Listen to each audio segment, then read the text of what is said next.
Porsche, Ferrari, Lamborghini. Ces trois emblèmes du marché des supersportives, nous les avons réunis pour une confrontation d'exception sur le circuit de l'Ouest parisien. Une chevauchée réunissant au total plus de 1500 chevaux. Dans le cercle très sélectif des supersportives, Ferrari et Lamborghini se taillent depuis longtemps la part du lion. Leurs modèles font figure de maître étalon, redéfinissant à chaque génération les références de la catégorie. Constructeur tout aussi prestigieux, Porsche privilégie davantage la polyvalence avec sa 911 utilisable au quotidien. Mais tout récemment, la radicale version turbo du coupé allemand a franchi la barre des 500 chevaux. De quoi lui permettre d'affronter sans complexe les étalons italiens et même de l'emporter face au chronomètre. Pour cette rencontre au sommet, sa version cabriolet trouve face à elle la Ferrari F430 Scuderia et la Lamborghini Gallardo. Un match opposant trois philosophies et trois architectures mécaniques différentes, avec un 6 cylindres en ligne, un V8 et un V10. Héritière de la Ferrari 360 Modena, la F430 est restée durant 6 ans la plus performante des berlinettes au cheval cabré. Alors que sa remplaçante, la sulfureuse Italia, prépare son arrivée, la Rossa représente encore ce que Ferrari sait faire de mieux. Des sportifs sans concession, de très haute performance. Sculptée pour offrir une efficacité aérodynamique maximum, la F430 s'inscrit dans la lignée de la 360 Modena, avec un style plus agressif encore. Notre version développe 490 chevaux à 8500 tours minute, tiré d'un V8 à distribution variable, cubant 4,3 litres de cylindrée. À bord, l'esprit est résolument typé course, avec une abondance de carbone et d'aluminium, et des baquets au renflement surdimensionné. Son volant est désormais culte, avec son bouton rouge de démarrage et son fameux magnétino, permettant de choisir différents modes de conduite. Meilleur ennemi de la F430, la Lamborghini Gallardo allie tempérament latin et technologie allemande. Venue épauler la Murcielago en 2003 sous l'impulsion d'Audi, propriétaire de la marque, elle a connu et connaît encore un grand succès. 15 cm plus courte qu'une 911, cette sportive compacte aux allures d'ovni semble taillée dans la masse. L'héritage Audi est palpable dans son habitacle, dont la finition enterre celle des anciennes Lamborghini. La surpiqûre de la sellerie s'accorde à la carrosserie et égaye l'ambiance, globalement sombre et sobre. Quant à la 911 Turbo, elle représente depuis 1975 la version superlative du coupé allemand. Née avec 260 chevaux, elle en fournit quasiment le double à présent, soit 500 chevaux tout rond. Sa ligne est restée fidèle au coup de crayon initial de la 911 et se trouve virilisée par l'ajout d'un bouclier plus ouvert, d'une généreuse écope sur ses ailes arrière et d'un aileron mobile rehaussé. Mais c'est à bord qu'elle marque sa différence. Sa présentation tirée à 4 épingles égale en qualité celle des meilleures berlines premium et la sellerie allie confort et maintien parfait. De nos trois modèles, c'est de loin le plus raffiné.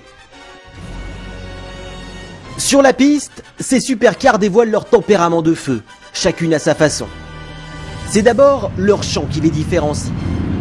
D'abord ronflant, puis hurlant subitement, le V8 Ferrari régale les tympans avec ses envolées suraigus.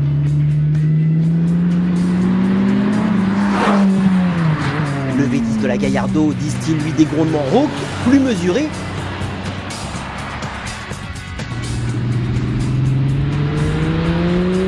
alors que le 6 cylindres Porsche submerge l'habitacle d'un souffle bestial.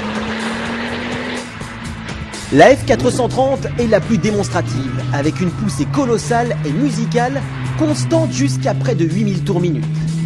L'italienne est en confiance, même sur revêtement gras, grâce à un train avant rivé au sol et une direction aussi douce que tranchante.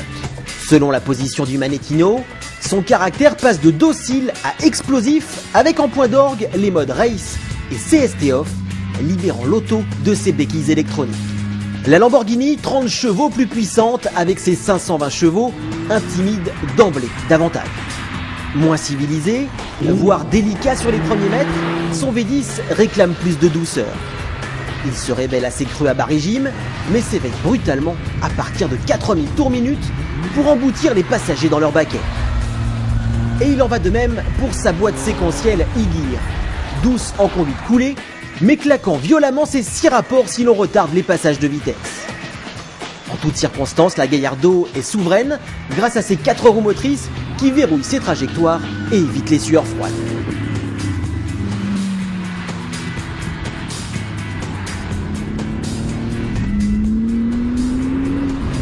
Avec la 911 Turbo, on change à nouveau d'univers. Suspension prévenante, moteur souple, changement de rapport imperceptible, elle impressionne par ses bonnes manières. Mais elle fait aussi volontiers parler la poudre. Nourrie à l'injection directe et gavée par 2 turbos, son 6 cylindres à plat de 3,8 litres délivre 500 chevaux et jusqu'à 700 Nm de couple.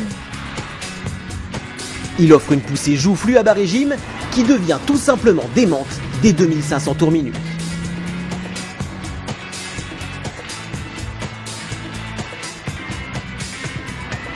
Quant à la transmission intégrale, sa répartition typée propulsion procure à l'auto l'agilité d'une ballerine.